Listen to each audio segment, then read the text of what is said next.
Good old days were when you just showed up and you got to speak on anything you wanted to speak on. It was much better process.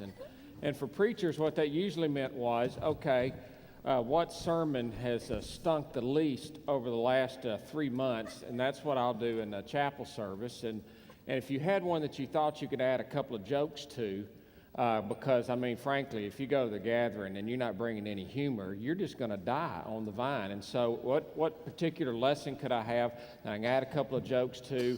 And so those were the good old days. You know, you could usually talk about something like love one another or be kind to each other or don't judge. I mean, that's always a winner. I mean, if you want to win, just say, well, don't judge, and you tell a couple of stories about older people who are really judgmental, and, you know, and everybody under 25 loves you. Well, those were the good old days. Now you come to the gathering and you have an assigned topic. Oh, no, you have to speak on what they assign. Here are my two last assignments in the gathering. My last assignment was in April. Well, let's see, what month? In April, I think, last year. Chris, we want you to come speak on healthy human sexuality. We want you to come speak and have a sex talk with 2,000 of your close personal friends. So come and talk to us about sex and if you could, like 25, 30 minutes. Well, that was just a great, great joy to get to come and talk to you, to read from the Song of Solomon, and to thoroughly embarrass myself. And I got a DVD of that, and finally my wife got to see it, and my daughter was there, and it's like, could you just step out? I don't want you, I mean, you're 26, but I don't think you're quite ready for this. So that was my last assigned topic, healthy human sexuality, or whatever I'm sure they had some lame title that made it sound better than that, but it was that was the title, healthy human sexuality. For me, it was just sex. That's what I had at the top of my notes right there. And then today, my assigned topic is Noah and the Ark.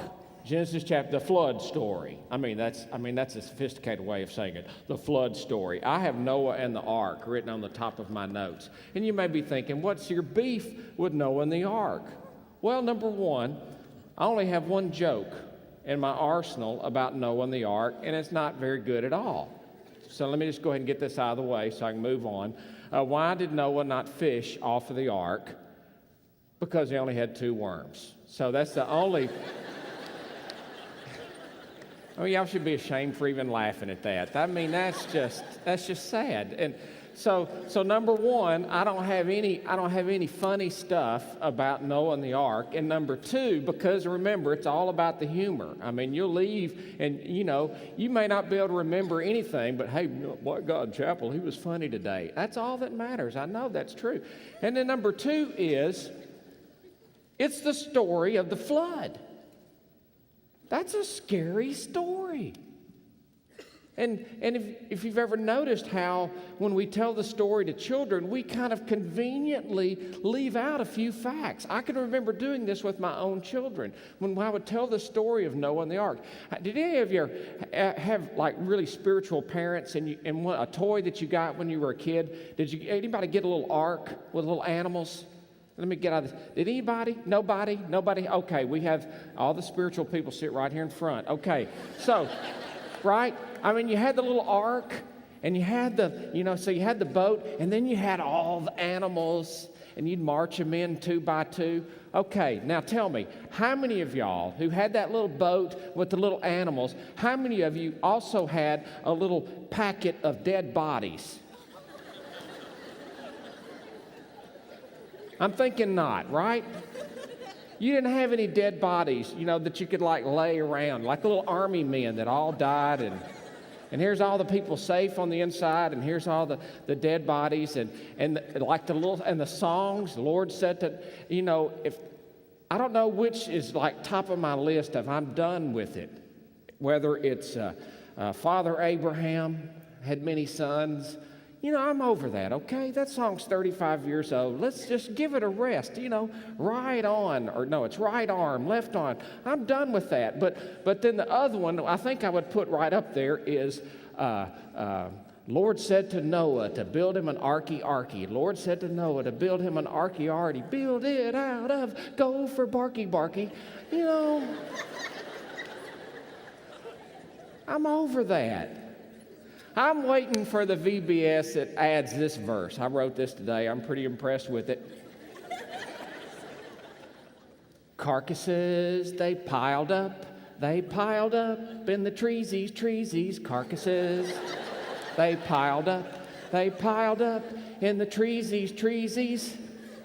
Goodness sake, give us a breezy children.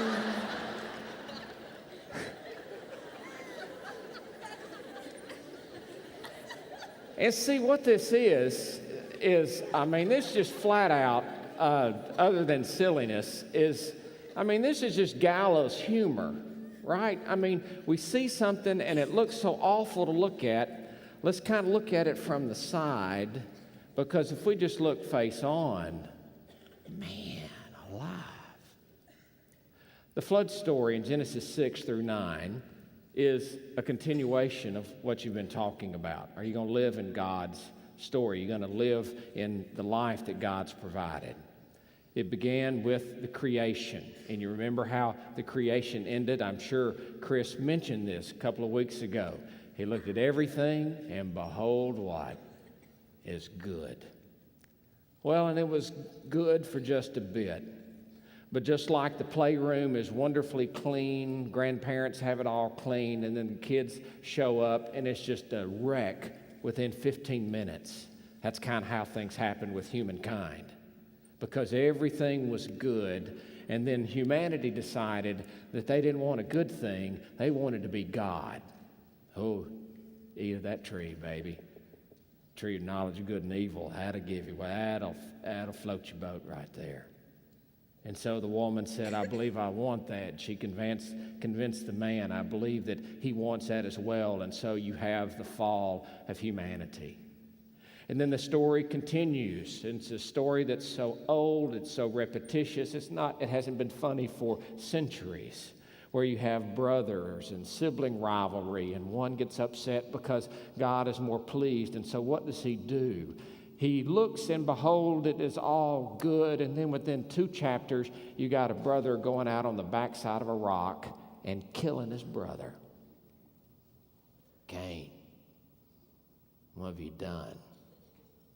And then that leads on to a descendant of Cain, with mocking words in Genesis chapter 4. His name was Lamech. And he said to his wives, hear my voice, you wives of Lamech. Listen to what I say. I've killed a man for wounding me, a young man for striking me. If Cain is avenged 7-fold, truly Lamech 77-fold. And so it's like the door's been opened and all those cows are out of the barn and we've got a mess. And so the story then continues, because you go to chapter 6 and verse 5. The Lord saw that the wickedness of humankind was great in the earth, and that every inclination of the thoughts of their hearts was only evil continually. And then we turn down to verse 11. Now the earth was corrupt in God's sight, and the earth was filled with violence. And God saw that the earth was corrupt, for all flesh had corrupted its ways upon the earth. And so you have everything that's gone wrong. And you have all of this sin, and you have all of this violence. And you see this same theme in a bunch of movies, whether it's a Western or science fiction. And it's where you have this 1 or 2 people, and they're the ones that are going to rescue humankind. And then you got all the bad guys. And they're in this race, and they're trying to conquer them.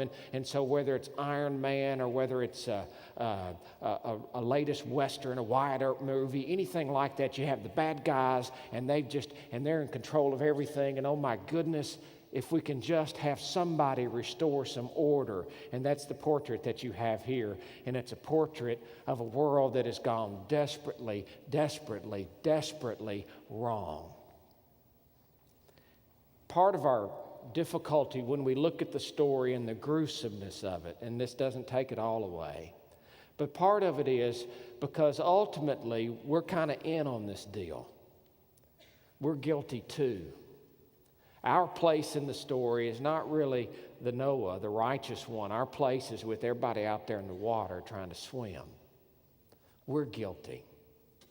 And we don't always recognize this guilt. Now we recognize it in others, but we don't always recognize it within ourselves. And ultimately that makes us have a very, very shallow view of sin. And I toyed with going on a little mini rant for maybe about 3 minutes and probably at some point really raising my voice to make this point, but I decided just to save it for another day. But all of us know that we all know of some things in the world that are not right.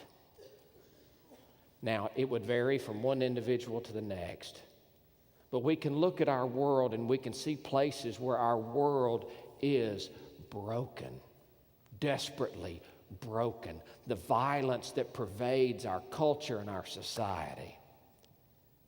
But because we're in this deal, we want to try to tell ourselves, it's just not that bad. Sometime last week, Vicki was channel surfing, and I wandered back by and she likes to watch these shows where it's like a 30-minute little biography of some star or something. And so she was channel surfing, and she came on one, and I wandered back by, and I said, "So what's that?" And she said, kind of sheepishly, she said, "You won't believe this." She said, and she gave me the person's name, and I can't remember her name now. She said, but this woman is like the star in the adult entertainment industry. And she is wealthy beyond measure. And so I felt the Lord calling me to sit down and watch the remainder of this little story with my wife. And so what I learned over the last 10 minutes was that she had a boyfriend for a long time, and it was her soulmate.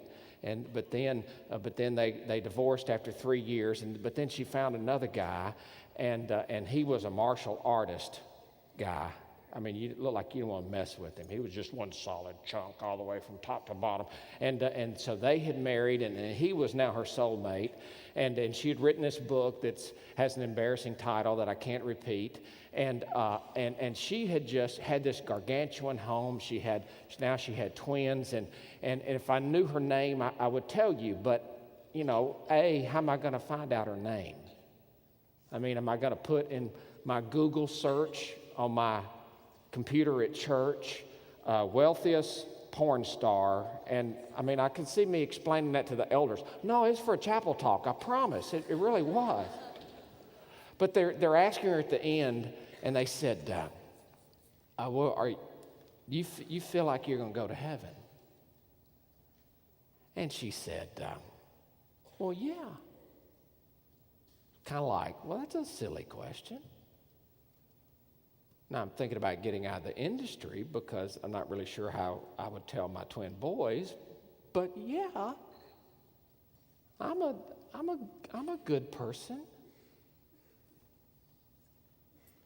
And see, that's where she's wrong.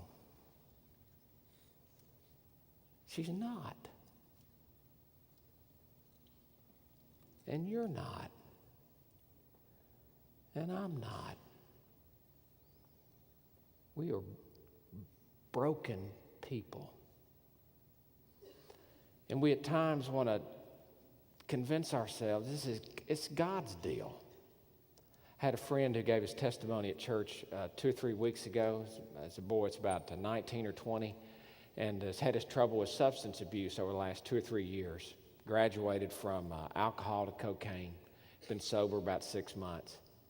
And one thing that led to his finally seeing the light was he was out one evening in his sister's car, and he's high as can be. He's coming home, and he has a wreck. He turns his car over, and he's somehow or another able to get out of the car, and he runs home. And the police come by his home within an hour or so, pick him up, and take him to jail. But as he's running home, that morning he told us he's screaming all the way as he's screaming and crying, running home, and he's saying, God, why have you done this to me? Hello? Who's done what to whom? And the Lord was sorry that he had made humankind on the earth, and it grieved him to his heart. I have an 8-year-old boy coming in tomorrow. His mama called me last week, said, my son's got a question. 8 years old, and he wants to know, well, if God knew people were going to be bad, why did he create them? Is my puppy going to heaven? I can handle that. But he's asking me that? I mean, I've got like 27 hours to figure out an answer, but I'll take any email suggestions you have.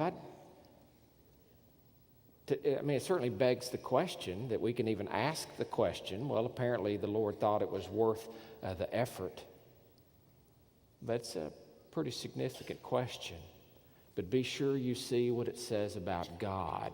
And the Lord was sorry. And so in verse 8, but Noah. The Lord was sorry, but Noah. But Noah found favor in the sight of the Lord. And so the Lord God said, I think we need a mulligan here. We need a do-over. We need to reboot. Let's just start over. And so he chose to do that. He took the one who was good and those who were disobedient, those who, according to the text, had 120 years to listen and who chose not to. And so now God says, we're going to do this thing over. And in a reversal of the creation story, where in the creation story where the firmament, the waters were divided from that which is below to that which is on top, now in the flood story, the creation story is just reversed. And that water comes up from the bottom and the water comes from the top, and everything is just obliterated. And then he has that story at the end where you have that rainbow. So the end of the story is not the flood. And even the rainbow is not the end of the story, but the rainbow is pointing to that which is going to come after. Never again. And that's the part of the story as you'll be examining in the gathering for the remainder of the year. It's that continued story. Do you know the next time, for example, we run across ark? The next time we have ark, it's where God is pursuing his people. Because the next ark we see is a little ark, and it has a baby in it. And the baby is there hidden because there's a wicked king who wants to kill all of the babies. And Mama has hidden that baby in this little boat and placed that little boat in the Nile River. And God, we're told in Exodus, heard the cry of his people, and he heard their groanings, and he heard how they were crying out to him, and the Lord God responded, and he responded by starting with preserving this child. And he picked a people, and he began to work with those people, a recalcitrant people, a people who are oftentimes disobedient, but he chose them to be his people. And he would pursue them, and he would chase after them, and he would attempt to bring them. And at times he even preached to those who were not his people. To the wicked Assyrians of Nineveh, God sent a preacher, and he said, I want you to go preach to those people. And this fellow went, and he preached. And instead of the people of the time of the flood who had 120 years to repent, these people repented in just a matter of a couple of sermons. And at that point, the preacher said, that's what just irritates me about you, God. I knew dadgum well you'd forgive them. And you have this story that continues to play out of God pursuing humankind. And then ultimately, he sends his boy. He sends his son. And people hadn't changed since the flood. And they kill him. But that's not the end of the story. because among several passages I could note over in 1 Peter, talks about the people in the time of Noah who during the building of the ark, God waited patiently. God waited patiently, in which a few, that is 8 persons, were saved through water. And baptism, which this prefigured, now saves you, not as a removal of dirt from the body, but as an appeal to God for a good conscience through the resurrection of Jesus Christ, who's gone into heaven and who's at the right hand of God with angels, authorities, and powers made subject to him. In chapter 6 and 7 and 8 and 9 of Genesis, God says it's time to reboot. And then as the story continues to play out, God continues to pursue and continues to pursue and pursue his people.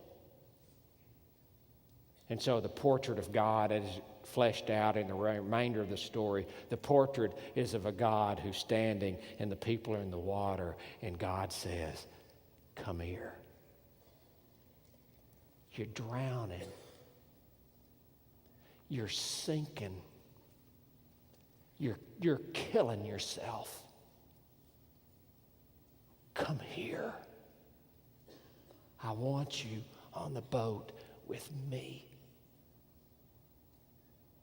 God pursues his people. I had a friend of mine at the age of 32 who was riding his bicycle home from work one day, and a semi cut the corner and caught him in the back, and the back wheels rolled over him, and he died within an hour. Left a young wife and 3 little ones. And we all have those events in our lives. If you haven't, you will, where it causes you to question everything you ever believed. And I remember when I got the word about my friend, I'd taken a group from church down to some kind of retreat, and so I'm driving back up to Memphis as quickly as I can, and as I'm headed up the road, I look over, and there's the rain that's just about finished, and there's the rainbow. Reminding me that even in this moment of dire distress, God is faithful. In about a minute or so, we're going to sing Holy, Holy, Holy, which comes from a text in which the people, these beings, are in the presence of God. And Isaiah says, how in the world can I do this? I'm a man of unclean lips, and I live in the midst of a people of unclean lips. And the answer is the only way you can stand in his presence, the only way you can get out of the water. It's not because we're good, because we're not.